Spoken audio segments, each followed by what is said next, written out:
Hinteenyu maal irratteenya dirqaa guddaan ni hojjenna socho'uu dirqama qabna. Hinteenyu maal irratteenya dirqaa guddaan ni hojjenna socho'uu dirqama qabna.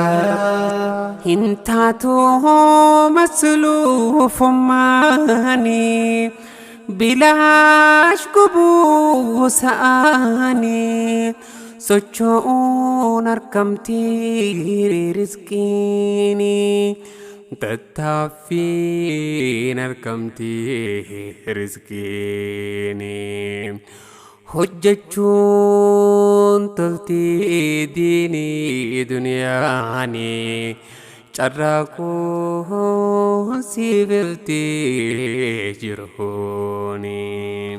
Hintaatu masluufummaani bilaash gubuu sa'aani socho'uun argamtii rizqiini tattaaffii keessa jirti.